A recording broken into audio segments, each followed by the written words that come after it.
Sa gabi ng pagsalubong ng taong 2011, lumabas sa telebisyon at pahayagan ang pagpatay sa isang kagawad ng Maypaho, Caloocan City. Ito po yung hindi inaasahang nakuhanan ng larawan ang gunman sa saktong pagbaril.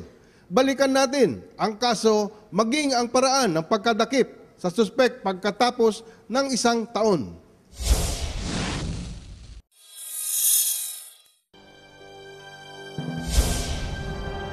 Masaya at maingay ang pagsalubong sa bagong taon ng bawat Pilipino. Iba't ibang estilo upang ipagdiwang ang pagpasok ng panibago at masaganang taon. Ngunit isang pamilya sa Maypaho, Caloocan City ang sumalubong sa naturang okasyon ng may pighati at kalungkutan nitong nakaraang taon. Taong 2011, kasabay ng maingay na putukan, isang trahedya ang sumalubong sa pamilya Dagsa. Pinagbabaril hanggang sa mapatay ng suspect si Kagawad Reynaldo Dagsa. Siya si Reynaldo Dagsa, 48 anyos, isang mabait na ama at asawa, isang mabuting kapitbahay at kaibigan. Napakabait, mapagmahal, lalo na sa mga bata, at matulungin. Bukod sa pagiging isang padre di pamilya, ay namumuno rin ito sa kanyang barangay 35, Maypaho, Caloocan City bilang kagawad. At kapag may libreng oras naman, pagkuha ng litrato ang libangan ni Reynaldo. Sa katunayan, ito ang kanyang trabaho bago pa man pasukin ang pagiging isang barangay kagawad. Nagpuputo and video coverage, kumukuha siya ng mga coverage na like kasal, binyag, you name it, lahat. Kaya naman, hindi sukat akalain ng pamilya Dagsa na magaganap ang isang krimen sa mismong pagsapit ng bagong taon. Unang araw ng Enero, taong 2012, sa gitna ng pagsasaya at putukan, umalangaw ang 3 putok ng baril sa lugar nila sa Maypaho, Caloocan City. Ang target, si Kagawad Reynaldo. Ang hindi alam, ang pagkahilig niya sa pagkuha ng litrato ang makatutulong sa paglutas sa trahedyang sasapitin ng kanilang pamilya. Naisugod pa sa ospital si Kagawad Dagsa, ngunit idineklara na rin itong dead on arrival. Na mga sandaling iyon, tila pinagbagsakan ng langit at lupa si Arlene. Samantala, agad na isinailalim sa post-mortem examination ang bangkay ni Reynaldo. Ayon sa pagsusuri, tama sa dibdib, sa kanang braso at hita ang ikinamatay ng biktima. Ang balitang ito ay mabilis ring nakarating sa Caloocan Police Station na agad namang rumisponde sa insidente. Sa pagsisiyasat ng mga otoridad sa kamera ni Reynaldo, di nila inaasahan na isang litratong kinuha mismo ng biktima ang magbibigay linaw sa krimeng naganap. Isang lalaki ang nakitang may hawak ng baril na nasa likod ng pamilya Dagsa habang kinukunan sila ng litrato ng biktima. Doon sa mga statement ng mga witnesses, may mga nakakita sa mga gunman at saka yung mga lookouts niya. Pero yung identity nila is hindi pa namin nakikilala noon.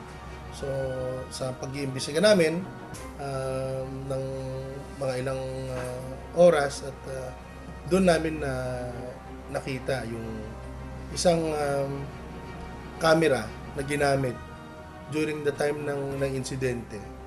At doon namin nakita yung picture mismo na nakapture nung biktima na nakuha niya sa picture niya yung gunman niya at saka yung isang lookout.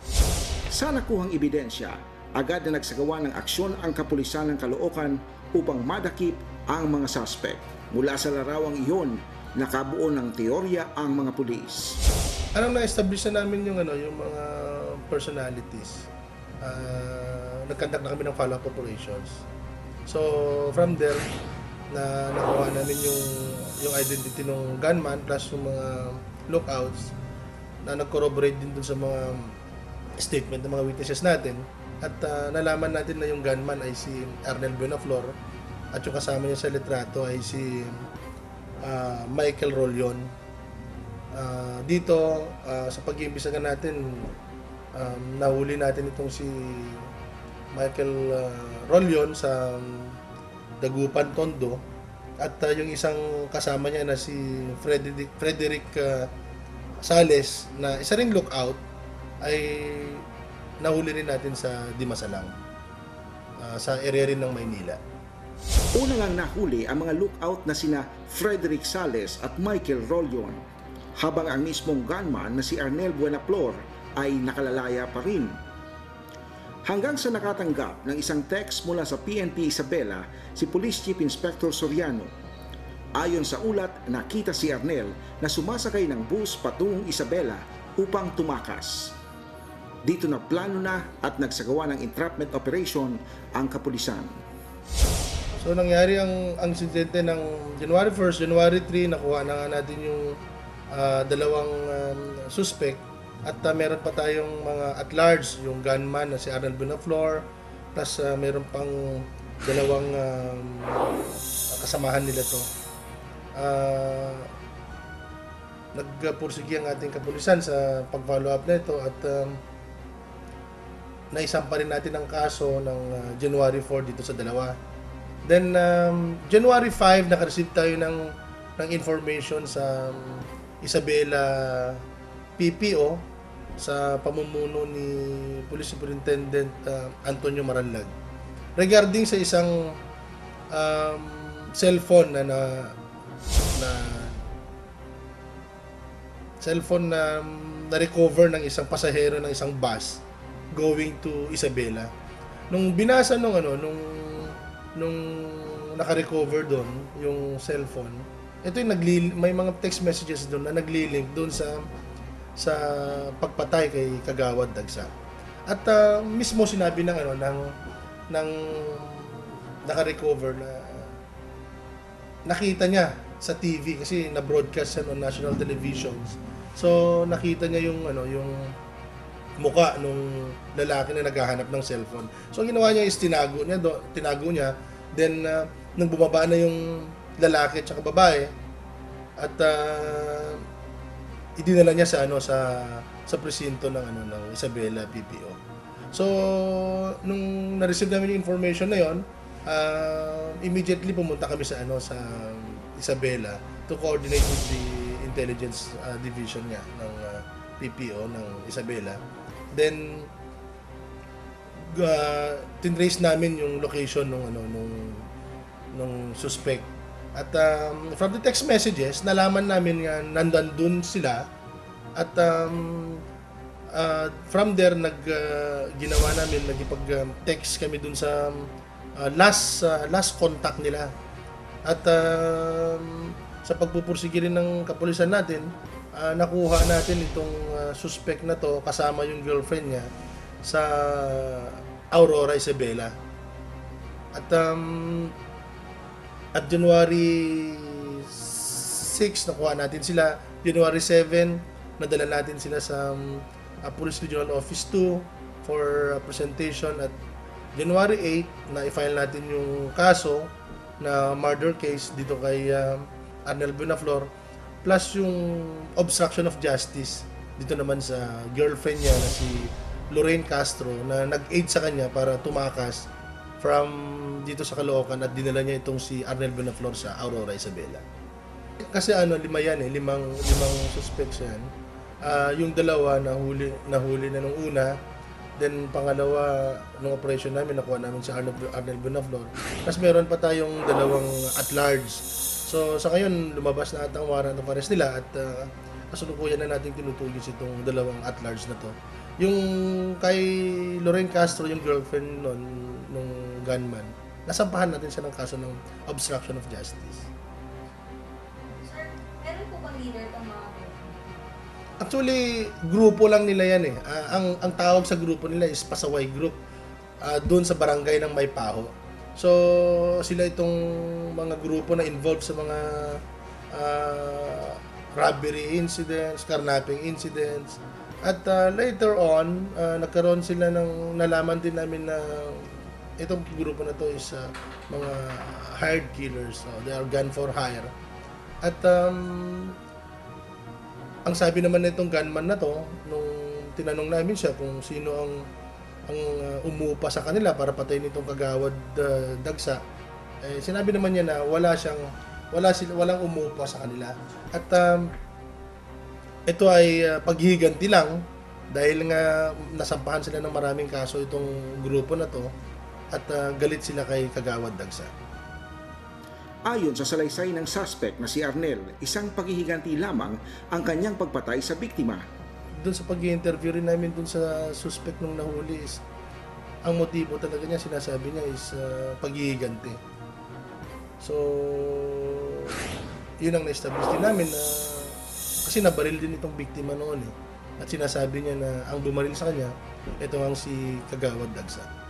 So, dito sa kasong ito, nalaman namin na they are hired dahil doon sa pag-exploit ko ng mga documents, doon sa text messages, nakita ko doon na mayroon ngang umupa sa kanila.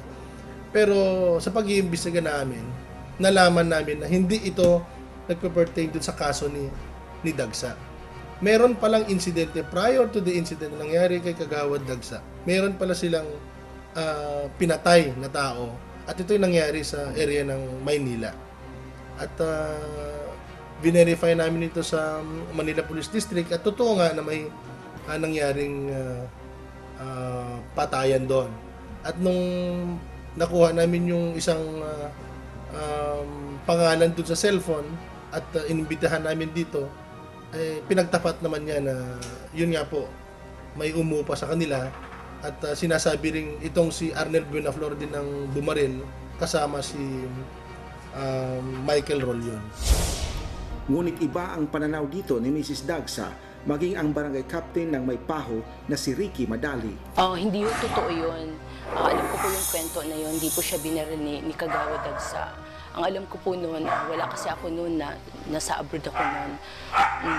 Ang sabi, meron daw, may birthday daw dyan sa isa sa mga pasaway dito sa barangay namin.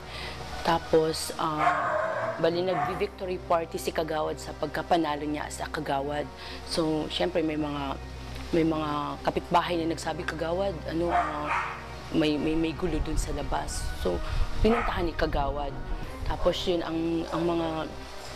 ang kwento po, yun nga, yung may birthday na ang pangalan Francis, isa sa mga lookout, pumunta yung mga kaibigan niya na si Arnel Buenaflor, yung bumaril kay Kagawad, tapos pati yung lookout na si Michael Rolyon. Tapos ang sabi daw, ito daw si Arnel, meron siyang dalang shotgun. Tapos nagkapalitan daw ng baril. Tapos si Kagawad, tumakbo siya, nagtago. Tapos sabi ng mga kasama niyang tanod na, Kagawad, takbo ka, yun po ang sabi. Ang kapag kakilala ko kay Kagawad Dagsa, yung kami pa yung magkakasama sa Kagawad, na ang inatang sa kanyang pista order ng aming dating chairman, ay ipinatupad niya ng maganda sa lugar namin. At nagkaroon nga silang nangyari o kaya nagkasagasaan nila yung dating mga pasaway dito sa aming lugar, katulad mga hold-upper, mga magnanakaw. At siguro doon nagkaroon ng banta sa kanya at siya ay binaril bago magbagong taon. Wala rin umanong naikikwento si Kagawad Dagsa na may galit sa kanya o kaalitan sa naturang barangay. Wala siya naalitan.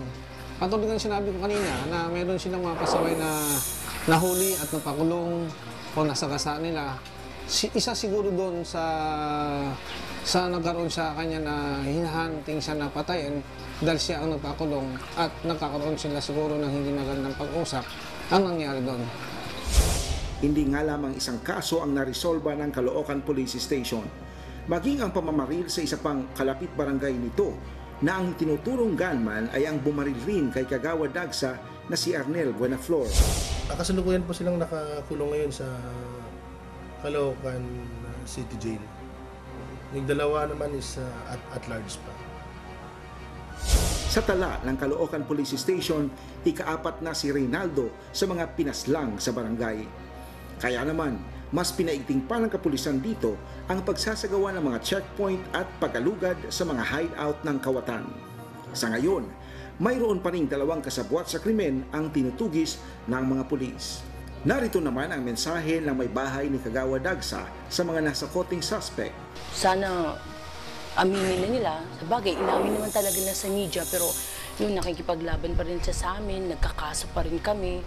Kitang-kita naman na nakunan sila ng picture. Kahit na nakita ko silang dalawa mismo, ibang-iba pa rin yung nagawa ni Kagawad. Nakunan sila ng picture. Halos buong mundo nakita na nakunan sila ng picture. Kaya sana magbago na sila. Sana aminin na nila ang ginawa nila kay Kagawad. Dahil talaga namang, ang gusto lang naman talaga ng asawa ko na magkaroon ng peace dito sa barangay namin.